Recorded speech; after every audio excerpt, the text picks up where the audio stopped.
This is how I would learn to swim in triathlon if I could start over. For context, I started out taking a full hour to swim just 14 laps, but I was eventually able to overcome my fears and inabilities to swim and became a record-setting open water marathon swimmer.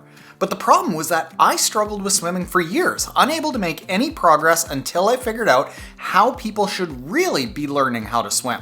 What's up, motivators? My name is Taren. When ordinary people want to accomplish something extraordinary in endurance sports, they choose our totally free Motive training plans. You ready to take on that next big endurance challenge? Let's do it. To tell you what I would change with how people learn how to swim, I need to first tell you how I was trying to learn how to swim. I started the way most people do, swimming on my own until I felt comfortable enough to join a master's swim group. For 2 years though, I didn't get any faster. I was always short of breath while swimming, and I still got really panicky when I go into open water. I wasn't enjoying swimming or really even racing in triathlon, so after 2 years I either had to give up doing triathlons or I had to change how I swam completely. So I started from scratch, literally going back into the shallow end to relearn how to swim.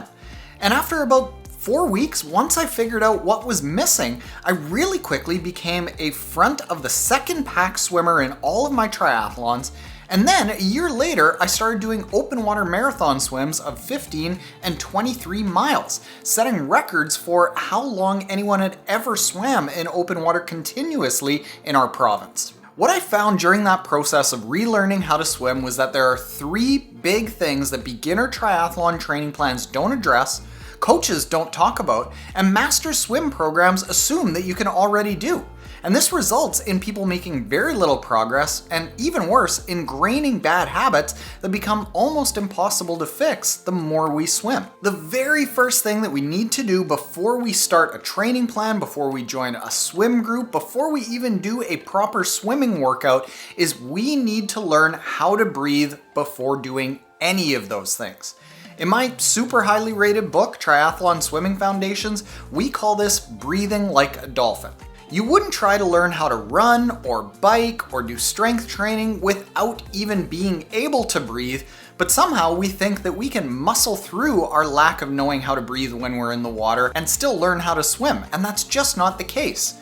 The difficult thing about it is that breathing in swimming is basically the exact opposite of how we breathe when we're upright on a bike or running. Instead of being upright, we're horizontal. Instead of being able to breathe anytime we want, we can only breathe when we turn our head. Instead of being able to breathe very easily and open up our chest, we have the pressure of the water that is putting pressure on the outside of our entire torso, making it harder for us to breathe. And because we can't breathe all the time whenever we want, we build up way more carbon dioxide in our lungs, making us think that we need to breathe even more, but actually building up more carbon dioxide so that it makes breathing even more difficult. To breathe like a dolphin, but instead of focusing so much more on breathing in and getting oxygen in, we actually do the opposite and program our brain to focus on breathing out really forcefully the entire time that our face is in the water. And how we can do this is by going into the shallow end of the pool where everything is controlled and putting our hands on the edge of the pool. We gradually stick our face into the water and blow bubbles out as forcefully as we possibly can, humming while we do it. Then we'll gradually build from that to having just one hand on the edge of the pool, then to kicking our feet off the bottom of the pool, then to kicking our feet off the bottom of the pool and turning to breathe a little bit. Doing this is going to start programming our brain to start breathing out really forcefully the second that our nose and mouth pass through the surface of the water. And what's going to happen is that is going to help us get rid of all of the carbon dioxide that starts building up in our lungs. By not having as much carbon dioxide in our lungs, we're not going to have that same short of breath feeling. Also, by not having as much gas built up in our lungs, the top of our body isn't going to be nearly as buoyant. So it's not going to drive the opposite end of our body, our legs, down under the surface of the water, contributing to the second thing that we need to fix when we start swimming. Once we're able to breathe easily, we need to then learn how to float in the water so that it doesn't feel like we're sinking, causing that panic response, and our legs aren't dragging. In Triathlon Swimming Foundations, we call this floating like a log. Think about it this way. Have you ever seen a log that is long and tens of thousands of pounds floating down the surface of the water? It moves really, really quickly.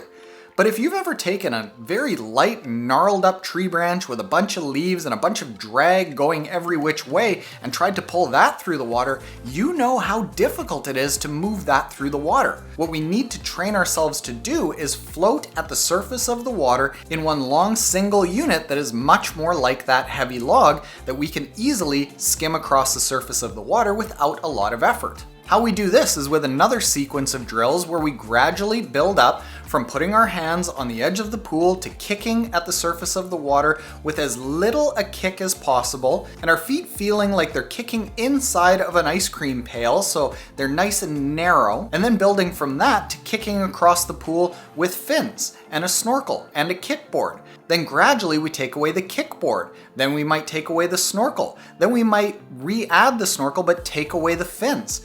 Gradually, what we're teaching our body how to do is stay in that nice, long, single unit like that heavy log, where we're activating our core very, very gently and keeping our heels just kissing past the surface of the water while kicking in that nice, narrow channel ice cream bucket. This is going to set us up to swim really, really well, but to do that, we need to add in the third piece, which is that we need to learn to hold our body in a straight line in the direction that we want to go.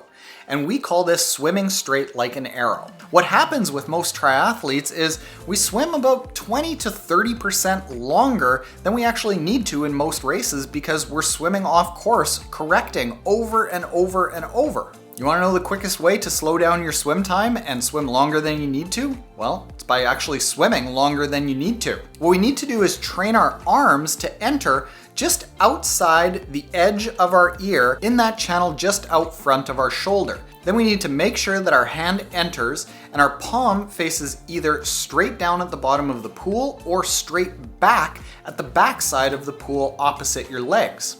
If our hand is pointed straight back and our arm isn't swooping out wildly in or wildly out, and it's in that nice straight arm channel, we're going to be pushing ourselves dead straight. We build this with another series of drills where we're bringing in fins, snorkel, a pull buoy, and gradually adding and taking away all of those toys in a series of drills that gets closer and closer and closer to actual swimming. Eventually, you'll get to the point that you're able to swim dead straight along the black line, and then pair that with being able to sight every 5 to 6 strokes in open water. Then you're going to be swimming straight like an arrow, swimming the shortest amount of distance possible while swimming as straight and as efficiently as possible. Now, I recognize this might seem like learning to swim for dummies, but, well, we are kind of dummies when it comes to swimming. All of us age group triathletes are not used to swimming in a competitive situation with a bunch of people around us. So we need to start from the basics. And what happens with most coaches and most swim training clubs is we just get thrown into the water and we get given a whole bunch of workouts that work on our swim fitness and never actually working on our swim technique. And by far, the best bang for our buck is going to be working on our swim technique. Now, I want to turn it over to you. Let me know in the comments below, what was the biggest thing that you changed in your swimming that made a big improvement? I'll chat with you down there in the comments. Finally, if you want a free personalized training plan that will get you ready for any running or triathlon event that you want to take on, check out mymotive.com where it's completely free and you can get a free personalized training plan for you. Finally, click the video that's on the screen right now if you want to see how I would relearn to run if I could start doing it all over again from scratch, setting myself up for more success earlier on. Later, motivators.